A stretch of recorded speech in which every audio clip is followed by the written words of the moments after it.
कभी कभी अहंकार जो हमारे अंदर है ना, वो चोरों को बुला लेता है, काम क्रोध लोभ मोह मद मत्सर।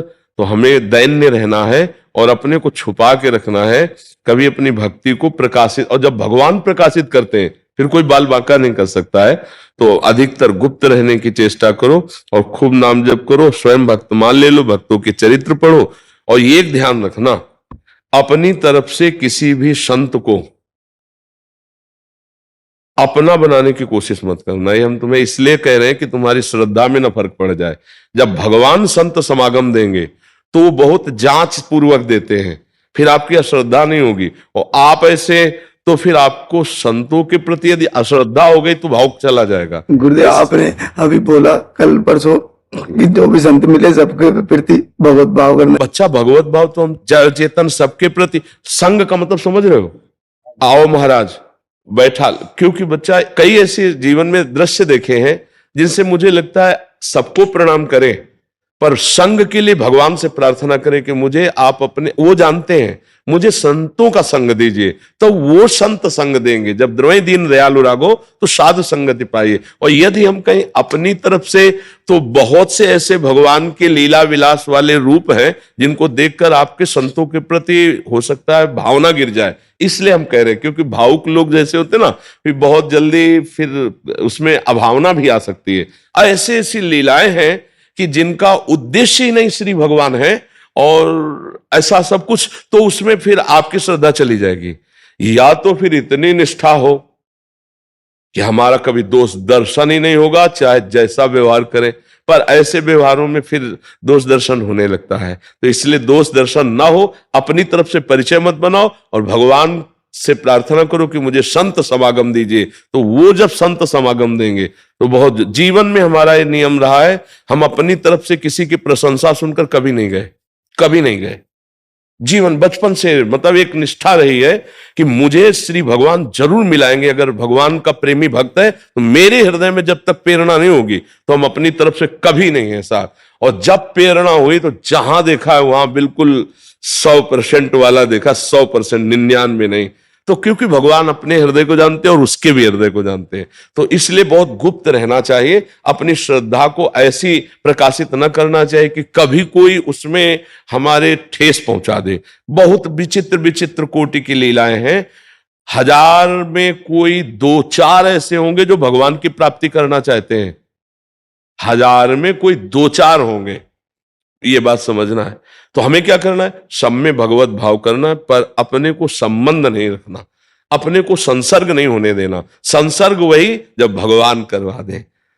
तब हनुमान जी से विभीषण जी मिले तो कहा, मोहि भा भरोसा हनुमंता, बिनु हरि कृपा मिले नहीं संता। इसलिए पहले से सावधान कर रहे कि बच्चा कलयुग है, बड़ा विचित्र रूप है। अपने भाव को, जैसे तुम्हारे निर्मल भाव है, फिर तुम्हारे भाव में ठेस पहुंच जाएगी तो तुम्हें फिर हर जगह वही दोष दर्शन होने लगेगा।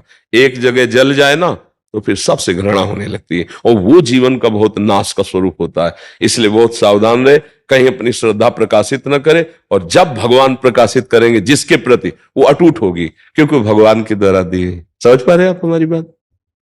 लेकिन जब भक्तमाल हम पढ़ेंगे तो नाम छूट जाता है उसमें बहुत ऐसे। नहीं, एक चीज समझो कि नाम और भक्त और भगवान और गुरुदेव एक ही बात है। भक्ति भक्त भगवंत गुरु चतुर नाम बपु एक।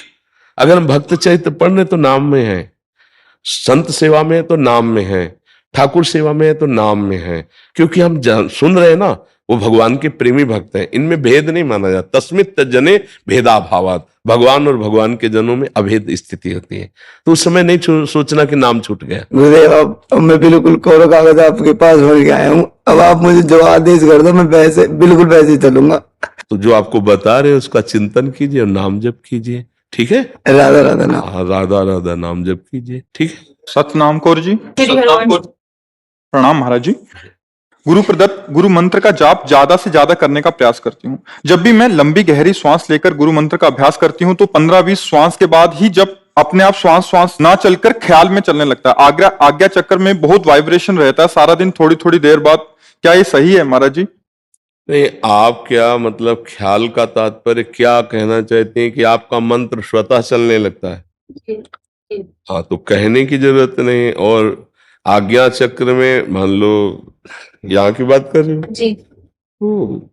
जब हमारी एकाग्रता होती है तो सारा खेल यहीं से होता है ना, आज्ञा चक्र से। तो ये एक वाइब्रेशन का मतलब जैसे एक कुतकुताहट सी होती है, एक चेष्टा सी होती है, तो ये कोई अभी सिद्धावस्था का स्वरूप नहीं है। और कभी अब प्रकाशित भी मत करिएगा, किसी को कहिएगा नहीं, क्योंकि भक्ति के इन भावों को छुपाया जाता है। पर वो निरंतर जब बिना प्रयास के, जैसे हमारा दिल धड़क रहा है, हम धड़का नहीं रहे हैं, श्वासें हमारी आ जा रही हैं, हम इसका प्रयास नहीं कर रहे हैं। ऐसी जब मंत्र स्वतः जागृत स्वप्न सुषुप्ति स्फुरत में राधा पदाब्ज छटा, चाहे हम जग रहे हो या सो रहे हो या स्वप्न में हो, हर समय भगवदाकार स्थिति बनी रहती है, तब जाकर कुछ संतोष करने लायक बात है। आपका अच्छा अभ्यास बन रहा है, पर ये टिकाऊ चीज नहीं है। अभी स्थायी नहीं हो गई कि मतलब हम बेपरवाह हो जाए। सावधान रहिए और बढ़ाते रहिए इसको। और ये कोई हानि नहीं करता। जैसे भजन में हम है ना, तो ये डरना नहीं चाहिए कि मतलब किसी भी चक्र पर उसका प्रभाव पड़े, हृदय चक्र पर, नाभि चक्र पर, मूलाधार केंद्र पर, कहीं भी प्रभाव भजन है, उसकी तेजस्वी शक्ति है, तो इससे लाभ ही होता, कभी हानि नहीं होती। उसके विषय में किसी डॉक्टर या किसी और से कहने की जरूरत नहीं। भगवान के भजन से समस्त चक्रों का भेदन हो जाता है, कुंडलनी जागृत हो जाती है, दिव्य शक्तियां आ जाती हैं, पर वो सब समाहित की जाती हैं, उनको प्रकाशित नहीं होने दिया जाता। तब जाके भगवत साक्षात्कार होता है। अगर वो उनको प्रकाशित कर दे तो फिर भगवत साक्षात्कार में बाधा आ जाए। इसलिए बड़े बड़े संतों को देखो, कोई चमत्कार नहीं, शांत गंभीर, क्योंकि वो भगवान से मिलना चाहते हैं, वो संसार का चमत्कार नहीं रखना चाहते। तो अच्छा है, आप खूब नाम जप कीजिए। गुरु मंत्र पवित्र अवस्था में जपिएगा, जब शरीर अपवित्र हो तब नाम जपिएगा, उस समय गुरु मंत्र मत जपिएगा। गिरिजा गोयल जी, पंचकुला। श्री हरिवंश गुरुदेव। हाँ बच्चा। गुरुदेव, जब कोई वैष्णव पधार जाए और उसके गले में अपने गुरुदेव की छवि वाली कंठी या राधा नाम की कंठी डाली हो, तो क्या उन वैष्णव का अंतिम संस्कार के साथ उनको उतार देना चाहिए या साथ में ही? साथ में, क्योंकि गुरुदेव अग्नि स्वरूप भी तो है। जब अखंड मंडलाकारम व्याप्तम चराचरम, चर अचर में गुरुदेव व्याप्त है, तो गुरुदेव अग्नि स्वरूप नहीं है। तो मान लो गुरुदेव की छवि निष्ठा से पहने और उसका शरीर पूरा हो गया, तो जब शरीर को दाह संस्कार में किया गया तो गुरु अपने स्वरूप में आ गए। गुरु का अग्नि स्वरूप भी तो है, तो वही छवि अग्नि स्वरूप में लीन हो गई, कोई परेशानी नहीं। अब हम ये देखें कि हमारे गुरु की छवि को जला दिया गया तो अलग फिर भाव आ जाएगा। अग्नि भी तो भगवान का स्वरूप है ना, तो गुरुदेव भगवान है ना, तो अग्नि स्वरूप में